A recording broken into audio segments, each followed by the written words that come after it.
Sou salvo. Deus me deu essa palavra para trazer, meditarmos nesta noite.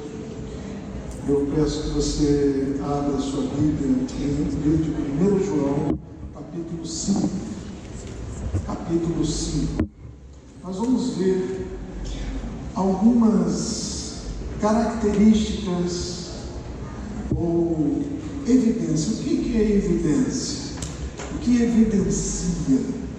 É aquilo que traz uma prova, né? Quando os advogados que estão aqui sabem muito bem que quando eles pedem provas, essas provas se tornam evidência do caso.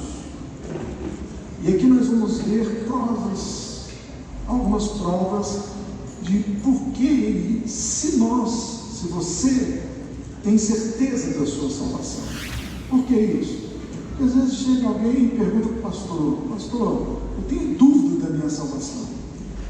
E às vezes o pastor vai e pergunta, meu filho, você confessou Jesus como Salvador, você entregou, levantou sua mão na igreja? Entreguei. E foi sincero na sua decisão? Sim, eu fui. Então você é salvo. Então nós limitamos muito a salvação em uma decisão. Em uma decisão. Só no mês de janeiro nós tivemos mais de 12 pessoas que entregaram as suas vidas aqui. Nós temos o controle, as fichas são preenchidas. Então esta foi uma decisão. Essa não é a única evidência e nem pode ser tirada como prova de que você é salvo. Quando você falar para alguém, eu sou salvo, para você declarar que é salvo, nós temos que ir nas Escrituras. Temos que ir na Palavra de Deus e ver o que a Palavra de Deus nos ensina sobre salvação. O que a Palavra de Deus nos exorta, nos diz de que nós precisamos ter a certeza da nossa salvação. Se você tem a certeza da sua salvação, você vai olhar as evidências. Se você se identificar com todas elas, está tudo ok. Mas caso não se identifique com alguma delas, é porque realmente é uma evidência ou é uma prova de que você ainda não é salvo. Amém? Vamos lá? Podemos ir? Vamos caminhar juntos aí nesse caminho que não é fácil. A gente descobrir, por exemplo, que pessoas que estão na igreja durante muito tempo e descobrir que não é salvo. Não é fácil isso. Mas é importante. Por que é importante? Porque às vezes está na igreja, pensa que está salvo, que vai para o céu e não está salvo. E o que adiantou aquele tempo todo dentro de uma igreja? O tempo todo levantando a mão, cantando, louvando? Não. Nós temos que ter evidência. E João deixa algo muito claro quando ele fala lá no capítulo 5, verso 13. Ele diz assim: estas coisas vos escrevo a vós que credes no nome do Filho de Deus, para que saibais que tendes a vida eterna. Quem é que vai ter a vida eterna? Quem é salvo, certo? Quem é salvo já pode ter a certeza da sua vida eterna. E aí ele diz assim: estas coisas vos escrevo. Que coisas? Eu estou lendo o capítulo 5. Que coisas? O capítulo 1, 2, 3 e 4. 1 João são 5 capítulos pequenos, que dá para você estudar em casa. E vai dar para você confirmar tudo aquilo que eu vou trazer nesta noite para meditarmos. Estas coisas eu vos escrevo. Ele disse então estas coisas. Observe o que eu escrevi, esta carta que eu escrevi. E preste atenção, essa carta ele não está escrevendo para pessoas que não creem no Filho de Deus. Aqui diz: a vós que credes no nome do Filho de Deus.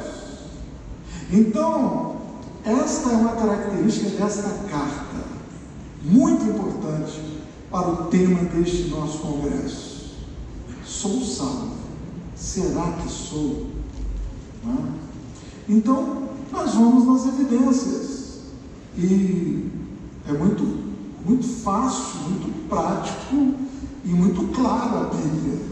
Eu não preciso nem me aprofundar, logicamente, devo dar alguns poucos exemplos, mas, por exemplo, vai lá no capítulo 1, volte aí a sua Bíblia, está já no livro de 1 João, volte só para o capítulo 1, é onde ele começou a escrever.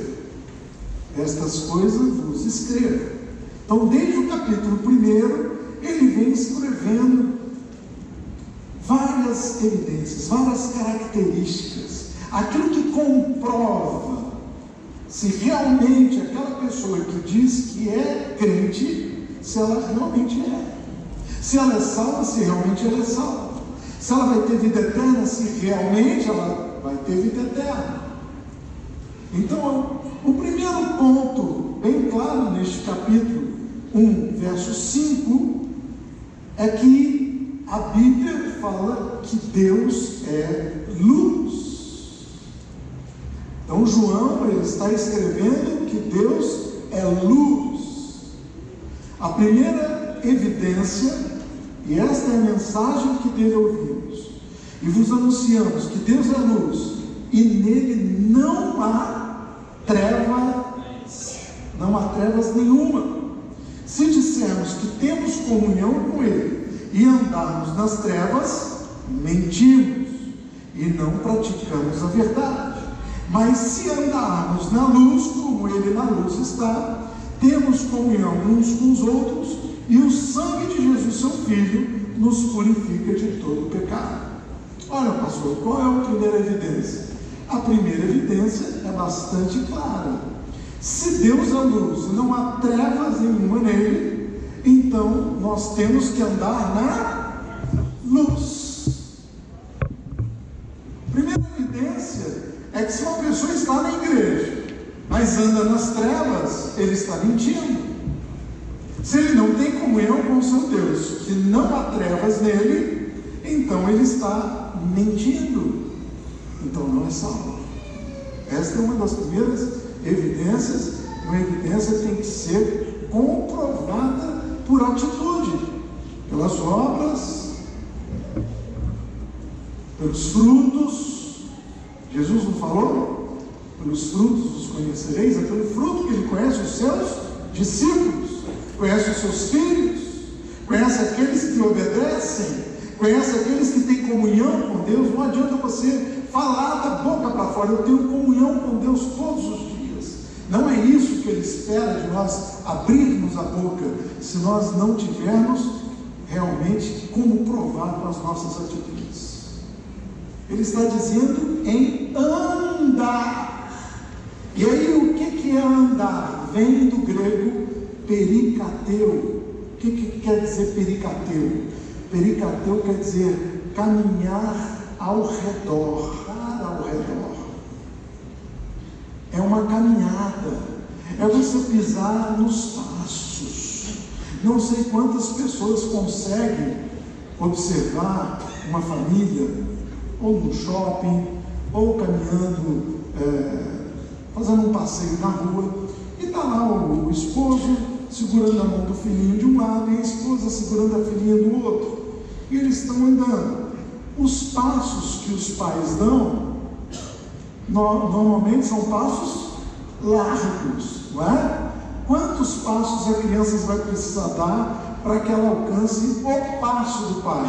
Pelo menos 2 ou 3, dependendo do tamanho da criança.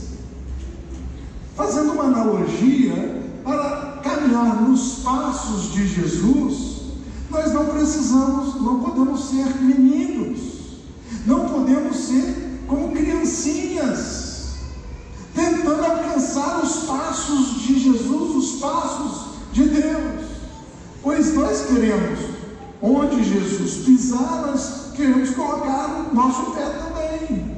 Se ele pisar ali, eu vou seguir o passo dele também, porque isso indica maturidade. Eu quero andar nos passos de Jesus. Então, o fato de que você veja uma evidência de alguém que está andando, ou seja, é uma vida, é um estilo de vida. Não é uma coisa normal, assim, vou andar, vou fazer um passeio. Eu vou ali, eu vou andar na praia, eu vou andar na praça, vou andar no parque da cidade. Não é este andar que ele está dizendo. O andar é acompanhar, é seguir os passos, é fazer como tal. Então esta é uma evidência. Se você não se encaixa aqui nesta evidência, não é salvo. Tem que meditar nesta noite o mais rápido possível. Se andarmos na luz como Ele está na luz, temos comunhão uns com os outros, e o sangue de Jesus nos purifica de todo o pecado. Se andarmos na luz, se andarmos com Jesus, se andarmos com Deus, naquilo, no propósito que Ele tem, no projeto de vida que Ele quer proporcionar para você. Tem alguns que vão dar passos mais lentos e vão crescendo mais lentamente. Tem outros que vão ter crescimento mais rápido. Eles têm mais sede. Eles querem ficar livres logo dos seus pecados. Eles querem deixar o passado o mais rápido possível. Eles não querem ficar olhando para trás e querem se envolver nos passos de Jesus. Amém, igreja? Então esta é a primeira evidência. Primeira evidência. Segunda evidência é se você é sensível ao pecado. Porque as coisas estão se tornando tão naturais, não vou falar normais, porque não são. É loucura dizer que o que está acontecendo no mundo seja normal, porque não é. É loucura mesmo. Os homens estão desequilibrados, estão desajustados emocionalmente, financeiramente, no trabalho. Isso se reflete na sociedade toda. Você vê isso na sociedade toda. Famílias se destroçando, famílias acabando-se com maior facilidade. Os relacionamentos hoje não são fáceis. Não são fáceis. Mas precisa ter sensibilidade para o pecado. O que é ser sensível ao pecado? A palavra iniquidade não é um pecado específico. Tem pessoas que falam assim, aquele ali é um iníquo, é um pecador. Não, iniquidade quer dizer se acostumou com o pecado. Ele não é mais tocado pelo pecado. Ele não é mais incomodado pelo pecado. O pecado não incomoda. O pecado não traz mais tristeza. Os pregadores históricos da história da igreja mesmo, pregadores da história, não da Bíblia, estou falando de pregadores históricos aqui. A maioria deles, com a sua experiência de oração, de comunhão com Deus, a maioria deles sempre pregou, esta era a tônica da mensagem de todos os pregadores, sendo avivalistas ou não. A tônica deles, inclusive o próprio Moody, a mensagem dele era sobre pecado, sobre arrependimento. As mensagens eram essa tônica. Hoje, se falar em pecado, se falar sobre santificação, a igreja fica como, sabe, se espremendo na cadeira, alguns incomodados, querendo até sair, porque é um comichão. Não é isso que querem ouvir, diz a Bíblia. Não é mais isso que a igreja está querendo ouvir. Sobre o pecado, sobre comunhão com Deus, sobre andar na luz e não nas trevas. E abrindo um parênteses, por que ele estava alertando sobre trevas? Porque exatamente nesta época, onde esses cristãos, que ele estava falando para cristãos aqui, os gnósticos entraram com os seus ensinamentos, e o principal dos ensinamentos dos gnósticos é que Deus era trevas para eles. Aliás, é trevas, ou seja, ele vive escondido. Deus é um Deus inalcançável, inatingível, é um Deus que você não consegue enxergar, que você não pode ouvir, que você não pode ter comunhão. O gnóstico prega que Deus é trevas. E aí vem João com este capítulo 1, ensinando aos crentes daquela época, e que não são muito diferentes dos crentes dessa época, que estão misturando trevas com luz. Isso não funciona. Isso não funciona. A Bíblia é bastante clara. Trevas e luz são totalmente incompatíveis. Sempre serão. Então a segunda evidência é ser sensível ao pecado. Ou seja, quando Deus falar, você pecou, não é dar uma desculpa, eu caí, carne é fraca, né? Não, isso não é evidência de salvo. O salvo não dá desculpa do pecado. O salvo não tenta encobrir o pecado. O salvo não tenta esconder o pecado. O salvo não tenta enganar com o rostinho bonito, mão levantada, sorriso, glória a Deus, aleluia. O salvo não faz isso. O salvo, o que tiver que falar, ele fala. O salvo, o que tiver que declarar, ele declara, porque ele tem que declarar a verdade, o sim, sim, ou não, não. Mas não existe meio termo para Deus. Ou agradamos a Deus ou não agradamos, ou andamos com ele ou não andamos com ele. Simples. João é muito simples nesse ensino. Ele vem ensinando as características de quem é salvo. Veja que no capítulo 15 ele se reporta e fala: olha, porque eu vos escrevi, vocês têm que verificar se estão na sua vida, para ver se realmente vocês têm a vida eterna ou não. Por que quando vamos num culto fúnebre, e eu sempre prego o mesmo texto, gente, não importa quantos crentes estejam ali, eu não estou pregando para crente, eu estou falando para aquelas pessoas que estão ali, da família, e que nunca tiveram uma experiência com Jesus. Então eu pego o mesmo texto, nunca, uma vez ou outra que eu mudei, mas sempre o mesmo texto. João 11:25, quando Marta e Maria, desesperada, morre Lázaro, e Jesus chega atrasado, ele morreu. Jesus, se tivesse chegado antes, ele não teria morrido. Ele: calma, Maria, se creres, verás a glória de Deus. E aí ele faz o quê? Ele faz um milagre, ressuscita Lázaro, e ele diz o quê? Eu sou a ressurreição e a vida, aquele que crê em mim, ainda que esteja morto, viverá. Olha o que Jesus estava ensinando para ela. Nós temos alguns exemplos que morreram duas vezes. Tabita, né? O nome falou Tabita como, né? Menina, levanta. Não era o nome dela. A gente fala assim: a menina Tabita ressuscitou. Não, Tabita, levanta e anda. Temos exemplos de Paulo estava pregando. É Paulo ou Pedro? E pregou 6 horas seguidas. Paulo.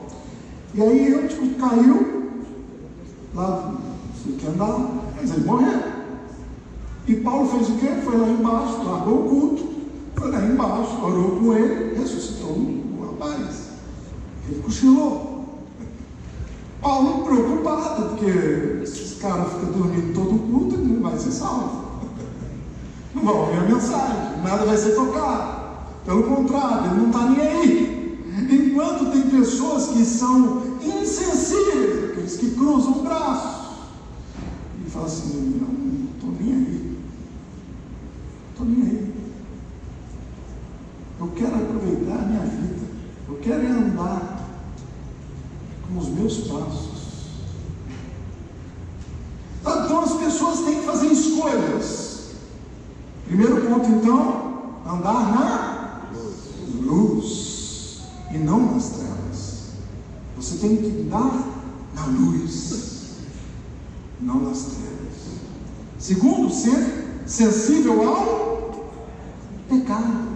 Se o pecado já não estiver incomodando mais, se chama iniquidade, ou seja, é a soma de tudo que pratica durante o dia, durante a noite. Aí esse pecado não consigo me livrar mesmo, vou desistir. Aí pensa, pecar e pedir perdão, pecar e pedir perdão. Eu não conheço ioiô que vai aguentar muito tempo isso. Não vai ter um crente que vai aguentar muito tempo por isso. Peca e pede perdão. Peca e pede perdão. É este o andar que Jesus, que Pedro está se referindo. É este andar em pecado ou andar na luz. Então não seja insensível ao pecado. Seja sensível. Em terceiro lugar, verso 8. Se dissermos que não temos pecado nenhum, enganamos-nos a nós mesmos e a verdade não está em nós. O que Pedro está dizendo aqui? Se dissermos que não temos pecado nenhum, enganamos a nós mesmos e a verdade não está em nós. Aí tem pessoas que pegam esse versículo isoladamente e diz assim: está vendo? Se você disser que não tem pecado nenhum, você está enganando a você. Não, na verdade, estamos enganando a nós e a Deus. Estamos tentando enganar a Deus, mas a Ele ninguém engana. Enganar as pessoas. Tem gente vivendo uma vida tentando enganar as pessoas ao redor. E aí ele diz: se confessarmos os nossos pecados, o que acontece? João dá a sua explicação clara. Ele é fiel e justo para nos perdoar os pecados e nos purificar de toda injustiça. Ele é fiel e justo, fiel para perdoar e justo para purificar de toda injustiça. Mas precisa haver o quê? Sensibilidade e reconhecimento. A pessoa não pode dizer que é crente e viver no pecado, na prática do pecado. Não é salvo. E terceiro lugar, tem que haver confissão. Confissão no grego é homologel, uma palavra um pouco difícil, né? Homologel. O que é o homologel? Homo significa o mesmo, logel significa falar. Então significa homologel, confissão, falar o mesmo, é repetir o mesmo. Então é repetir. Se Deus está falando que você pecou, sim, Senhor, eu pequei. Eu pequei. Tem que ser sincero consigo mesmo, porque Deus já sabe. Então quando Deus vier com uma disciplina, eu costumo dizer que isso acontece diariamente na vida dos crentes. Se ele não aprende ouvindo a palavra, se ele não aprende olhando para dentro de si, sem julgar outros pecadores, sem julgar outros, sem olhar para a vida dos outros, mas olhar para dentro de si. Se cada um olhar para dentro de si nessa noite, fizer essa análise que nós estamos fazendo aqui, conforme Pedro falou, analise vocês crentes que estão aí dentro. Os gnósticos estão falando isso, mas Deus é luz. Então vocês têm que andar na luz, porque aquele que diz que anda na luz, mas vive pecando, é mentiroso. Aquele que é insensível ao pecado porque não tem comunhão com Deus, é é mentiroso, e não há nele verdade. E se ele não confessar os seus pecados, Jesus não vai perdoar os seus pecados. Mas aquele que confessa, aquele que repete, aquele que fala novamente, aquele que concorda com Deus, aquele que fala: Deus, o Senhor está certo, eu pequei e eu preciso consertar, eu preciso abrir minha boca e confessar. Sabe, a coisa mais difícil é um crente entrar num gabinete e confessar um pecado. Para você arrancar da pessoa que ela pecou, olha, é só o sangue de Jesus mesmo. Porque as pessoas não querem mostrar o pecado. E o que Deus fez com os personagens bíblicos do Antigo Testamento? Mostrou o que dele, gente? Os seus pecados. Você deixou de gostar, por exemplo, de ler os livros de Salomão, porque Salomão pecou? Você não lê mais salmos, porque o salmista foi um pecador, adulterou, matou, mentiu, enganou, sujeito mau. Vou ler salmo coisa nenhuma, esse sujeito não conhece salvação nenhuma. Mas há uma grande diferença quando você vê esses personagens que Deus expõe os seus pecados, mas ao mesmo tempo mostra que houve verdadeiramente uma confissão e verdadeiramente uma mudança. O que é a mudança? É uma transformação de dentro para fora. Não é de fora para dentro que você vai reconhecer, é aqui, ó. É aqui, é o Espírito Santo. O Espírito Santo incomoda. Mas quando a pessoa está insensível, pode pregar, pode falar o que for, ela sai da igreja do mesmo jeito. Vai viver a vida de 2018 do mesmo jeito, enganando um, enganando o outro, enganando a si mesmo, pensando que está enganando a Deus. Essa é a verdade. Que há muitos assim. Confessar, confesse, porque a confissão do pecado traz cura. Se confessardes os vossos pecados uns aos outros, sereis curados. Ele não está falando curado só de enfermidade, que também é. Tanto é que quantas vezes eu fui no hospital e Deus me mostrou essa pessoa está em pecado. Qual é o pecado? Não perdoou, não liberou o perdão. Isso é pecado. Se não liberar a pessoa, libera. Quem te machucou, quem te feriu, esquece. Pelo amor de Deus, esquece.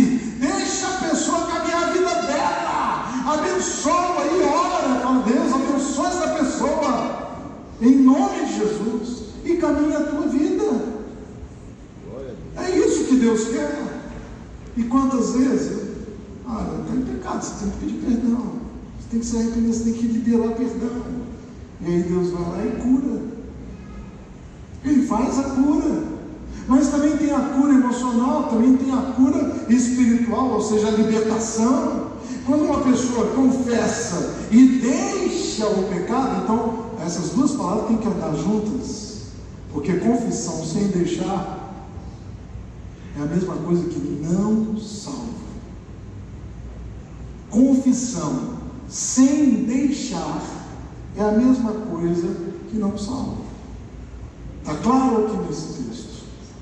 Tem que haver confissão, tem que haver arrependimento, tem que haver sensibilidade ao pecado.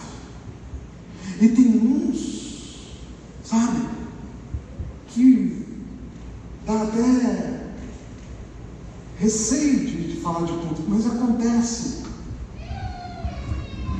A filha chega numa idade, pai e a mãe preocupados com a menina saindo nas noites, não quer vir mais para a igreja, o pai não tem como brigar porque já é uma jovenzinha. E aí ele diz: minha filha, volte para Jesus, senão a sua vida vai virar de cabeça para baixo. você não vai ser feliz, você vai ver o mundo te massacrando. E mais, quando não é por amor, Deus vem com a sua disciplina e Ele fere com amor, mas para trazer a pessoa de volta. Está entendendo? Então é preferível o quê? Se arrepender logo. Aí vai esperar o agir de Deus, porque Deus ele vai agir para trazer a pessoa de volta. Ele quer que a pessoa volte. Ele não quer que a pessoa fique distante dele. Então às vezes tem pais que veem as filhas fazendo isso, ou meninos, mas eu estou falando de filhas porque vocês vão entender o porquê. Pega a menina e fala assim: minha filha, você está saindo durante as noites, eu estou vendo que você está chegando tarde, você tem que evitar uma gravidez. Aí pega, sabe o que dá para a filha? Diante demônio, pensando que vai segurar o demônio, sabe? Mas aquela carteirinha só serve para a mulher que está casada e não quer se engravidar. Amém, igreja? Amém ou não? Ei! Aquela carteirinha só serve para a mulher casada. Ou no máximo, eu sou garoto ginecologista, quando uma mulher tem um problema, tá? Eu não vou falar aqui de tudo, então, um problema que as mulheres sabem, aí tem que tomar um anticoncepcional, sabe? É diferente, aí é uma doença, aí é algo que tem que ser tratado com a medicação, com a ginecologista. Vocês estão entendendo, amém, irmãos? Mas não incentivar. Por outro lado, tem pais falando que os seus filhos, você não pode engravidar menina nenhuma. E pega dá o quê? Um pacotinho de... E preserva o quê, gente? Isso é quando o homem casado não quer que sua esposa não vá tomar remédio. Para evitar ter filhos, ele vai o quê? Usar o preservativo para preservar. Mas não para usar para se prostituir. E os pais, quantos pais estão insensíveis a isso? Sabe? Confia naquilo como se fosse preservado o diabo na hora que estivesse lá. Mas o que está fazendo? Abrindo uma grande brecha para viver nas trevas.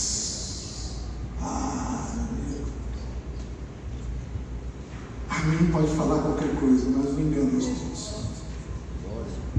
E eu tenho o Espírito Santo que está comigo.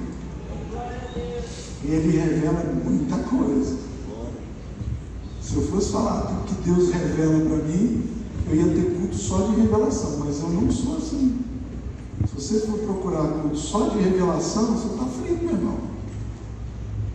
Não vai ter palavra? A palavra é muito mais importante, sim ou não? Eu peço a Deus que o Espírito Santo te revele, para eu não ter que revelar. Então, confesse. Seguindo, se dissermos que não temos pecado nenhum, não falei, né? Capítulo 1, verso 8, enganamos a nós mesmos. Então, não diga que não tem pecado, porque quando pecar, você tem um escape. Pedir perdão, confessar e se arrepender e deixar. Amém? Vamos lá, capítulo 2. Acompanha aí. E nisso sabemos que o conhecemos, se guardamos os seus mandamentos. Aquele que diz, eu o conheço, e não guarda os seus mandamentos, é mentiroso. Quantas vezes ele está falando sobre mentira? É porque tem muita gente que mente. por isso. Tem muita gente que engana mesmo, sabe?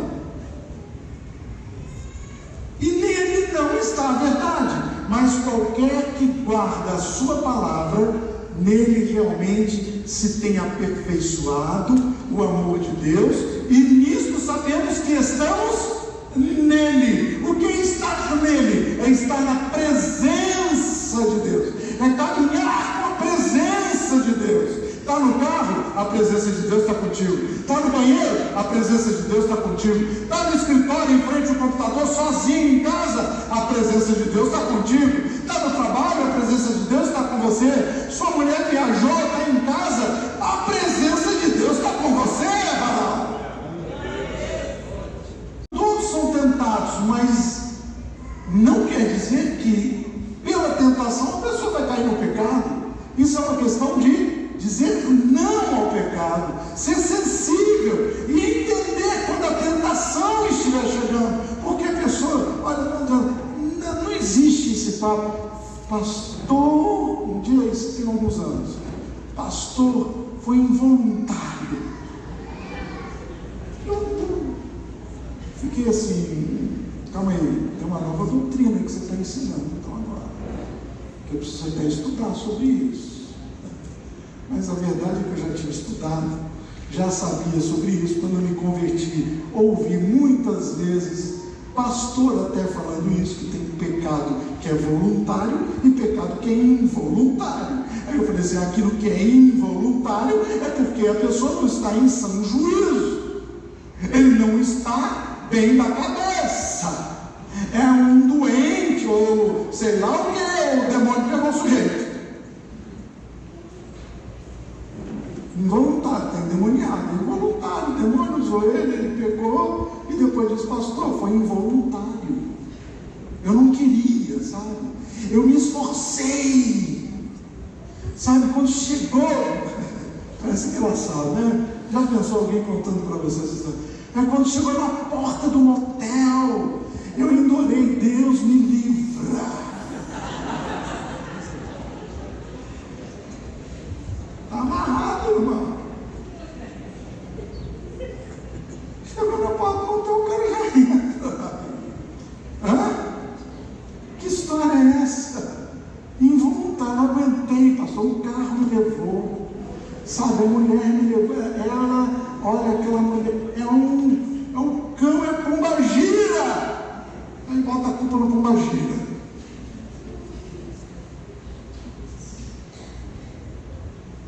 Até ele entra na pombagira, esse cara. De tanto adultério, até ele está entrando na pombagira. Não é a pombagira que entra mais nele.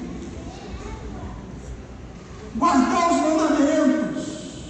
Qualquer que guarda a sua palavra nele, realmente tem aperfeiçoado o amor de Deus. E nisso sabemos que estamos nele. Agora presta atenção no 6. Aquele que diz estar nele, também deve andar como ele andou. Quarta evidência. Primeira evidência qual é? Já esqueceram? Andar na luz. Segunda evidência, ser sensível ao pecado. Terceira evidência, confessar. Aquele que não confessa, ele não é salvo, porque a pessoa, quando ela é pega no pecado, ela é descoberta, porque olha só, tem um caso recente agora, casal de muitos anos, mais de 20 anos de casados, a esposa descobriu, ele não contou, descobriu que ele estava com um relacionamento com uma mulher há 5 anos. Como é que um cara desse consegue enganar a mulher? Pelo amor de Deus. E ainda teve 2 filhos com essa amante. 5 anos. E a mulher não sabia, descobriu agora. Não houve confissão. Por que não houve confissão? Porque ele já não estava mais sensível ao pecado. Nem queria saber da esposa, estava lá com a amante. Entendeu? Vivendo a vida dele, ele não queria se arrepender, e nem quer. Quando a pessoa chega a este este nível de pecado, a este nível de relacionamento, não houve só um relacionamentozinho lá e foi embora. Não, ele se envolveu emocionalmente. Está aqui para perguntar para a irmã Nilson, que é psicóloga, o envolvimento emocional é que é o perigo. É que é o perigo.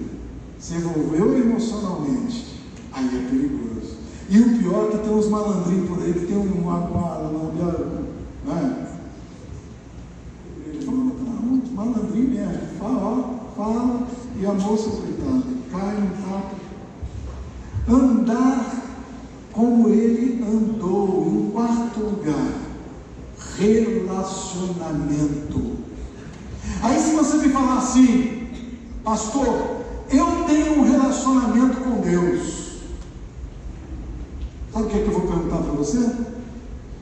E como está o seu relacionamento com o pecado?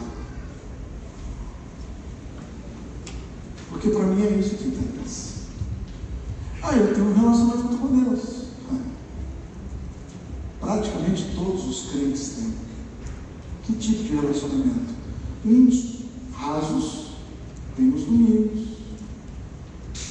Outros um pouquinho mais avançados, vêm em todos os cultos. Lê a Bíblia em casa. Outros um pouquinho melhor, ora, jejua. Outros até um pouco melhor esse relacionamento, andam o tempo todo vigiando e orando. Não é isso que Jesus ensinou? Vigiai e orai para que não entreis em tentação. Olha, o ensinamento dele é vigiar e orar. Não é só vigiar. Opa, onde é que está o pecado? Opa, calma aí, antena. Aí a mulher chega com Maria, cuidado, olha lá, amor, olha como a gira. Porque a mulher não tem nada, ela conhece de longe. De longe, até de costas, ela vai lá, cuidado. Tá vindo a fulana, com aquela roupinha apertada, vai rebolar na tua frente agora. Cuidado. Eu tenho uns maridos, que eu já aconselhei dentro do gabinete, que os caras chegam dentro do gabinete e é difícil você, porque eu sabe, pastor, eu nem observei. Não percebi, pastor. Quando eu vi, a mulher estava atracada comigo. Eu não sei o que é isso. Você não sabe. Eu vou te dizer o que é. Você gosta. Sabe, iniquidade também é isso. É quando a pessoa se acostuma e também quando elas gostam do pecado. Ela gosta. Ela está gostando daquilo. Faz diferença nenhuma. Então, que relacionamento você tem em relação ao pecado? Tem um relacionamento com Deus. Glória a Deus. Eu converso com Deus. Amém. Oro. Amém. Leio a Bíblia. Amém. Continua. Vem na igreja. Glória a Deus. Continua mesmo, irmão. Porque aqui é o lugar dos santos. Nós somos santos lutando contra o pecado. Não é que nós somos pecadores lutando para ser santos. Senão, meu misericórdia, né, irmãos? Nós não somos pecadores, senão estamos fora aqui dessa salvação. Nós somos santos, como diz a Bíblia, lutando contra o pecado diariamente. Porque a Bíblia revela que o pecado que jaz à porta, ele está lá. Aí que você vai cantar a musiquinha da Riachuelo. Não adianta bater, que eu não deixo você entrar. Porque aqui na minha casa tem a Trindade comigo. Qual o relacionamento com o pecado? É dizer, caí, carne é fraca. É esse relacionamento que você está tendo? Eu não aguento, estou com a mulher sozinho e, sabe, pastor, aí começa a esquentar, o sangue sobe, sabe, os hormônios. Então vai no médico, tira um pouquinho dessa testosterona aí. Então, quarto lugar, que relacionamento você está tendo com o pecado? Pastor, nenhum. Então tu é salvo. Ah, pastor, sabe como é que eu estou? Eu estou assim, de vez em quando eu estou na luz. Nossa, aí eu sinto, sabe? Mas de repente, sabe como é que é? Eu caio. Não está salvo. Não existe de repente. Não existe de repente em nada. Nem aquele que está envolvido com drogas. Não existe. Não existe. Meu sogro falava para as filhas dele: não chupe balinha na escola. Por que, papai? Porque os traficantes, eles colocam um pouquinho de droga para ir viciando devagar as crianças, para quando chegar na adolescência já está dependente. Elas nunca pegaram bala de ninguém, nem de estranho, nem compraram em escola, em lugar nenhum. Tem então um relacionamento com Deus sério. E por último, capítulo 2, versículo 15. Capítulo 2, verso 15.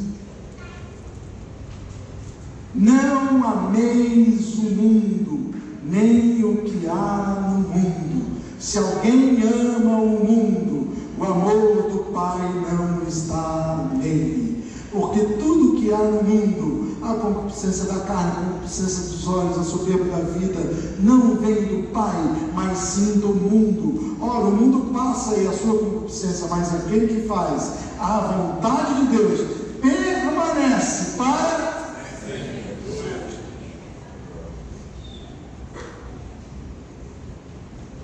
Sabe, Deus nessa noite, Deus me deu o tema desse ano: prepara-te. Não fique pensando que eu estou dizendo que Jesus vai voltar em 2018. Pode voltar. Vai voltar até hoje, amanhã, eu não sei. Prepara-te.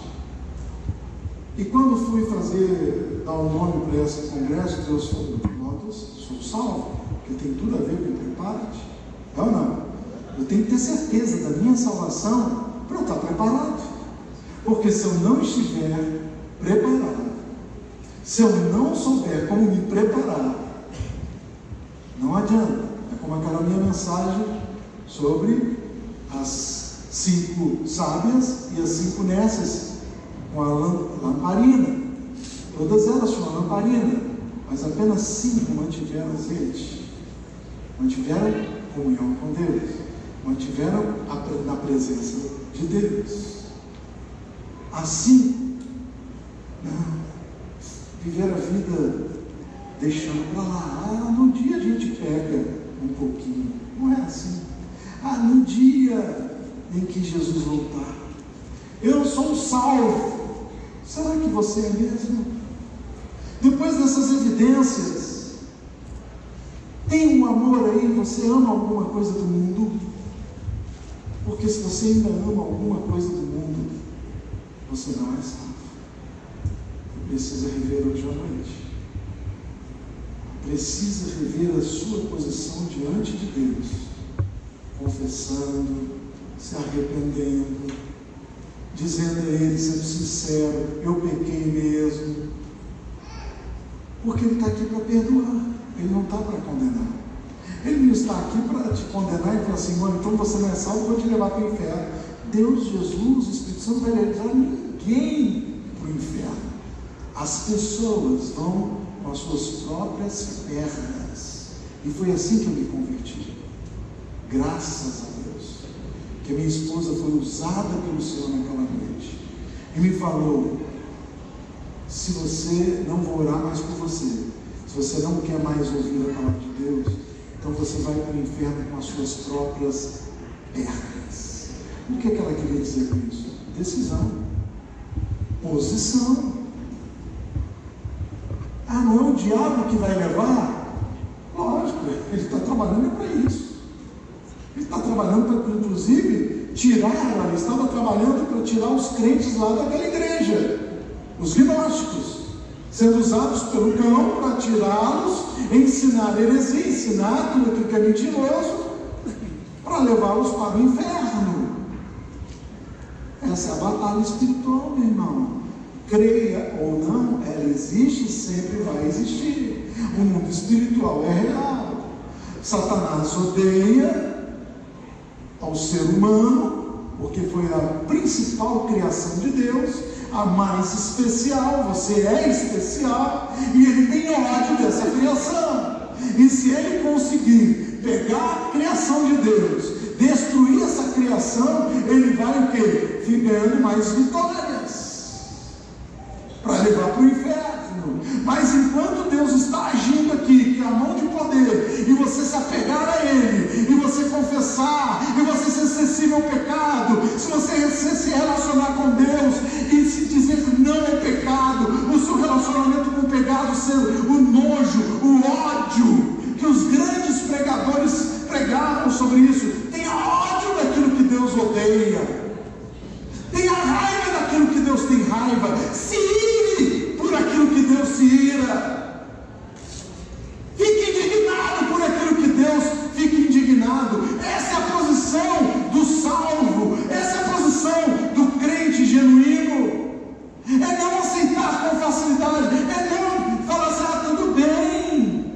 Não, está tudo bem, tudo isso aí vai passar daqui a pouco. Não, seja duro com o pecado. Seja duro com o inimigo.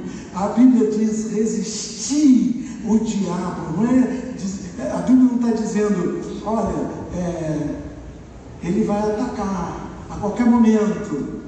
Não, resista, porque ele está ao derredor, diz a Bíblia. E Jesus está o quê? Ao redor. Então não adianta ele ficar ao derredor de quem está em comunhão com Deus, quem está com um relacionamento santo com Deus.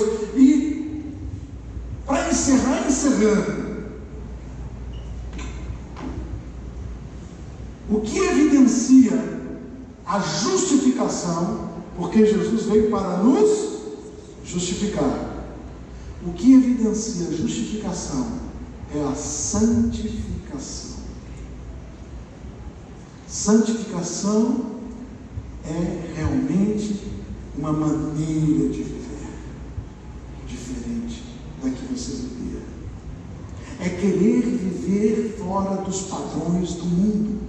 É querer viver segundo os padrões da Bíblia. É querer viver em santidade, em fidelidade à palavra, em fidelidade à sua família, em fidelidade com aquilo que Deus tem com você. Ele tem um negócio contigo, Ele quer te levar para o céu. Nós damos trabalho para Deus, mas se você confessar, se você for sensível à voz de Deus, sensível ao pecado, e dizer não ao pecado, odiar o pecado, aquele pecado fazer você chorar, e não somente, eu pequei. Isso é um remorso. Isso é uma dorzinha que passa e amanhã está pecando de novo. O pecado traz tristeza no coração, como Davi, ele disse no Salmo 51, não retires de mim o teu espírito e nem a tua salvação, me perdoa. Davi se arrependeu profundamente, nele houve um arrependimento de mudança, e não somente um remorso, e não somente, não tente enganar as pessoas, não tente enganar a Deus, porque Ele diz aqui, nós enganamos a nós mesmos. Se nesta noite essa palavra falou contigo, e você analisou essas evidências, e uma delas não bateu, só umazinha das 5, você pode dizer, Senhor, eu não sou salvo, então eu quero essa salvação na minha vida. Eu quero ter a certeza da salvação, eu quero ter a certeza da minha vida eterna, porque estas são as evidências. João escreveu aos cristãos, aos crentes, àqueles que criam no Filho de Deus. O que você precisa tomar uma posição diante de Jesus? Qual é esta posição?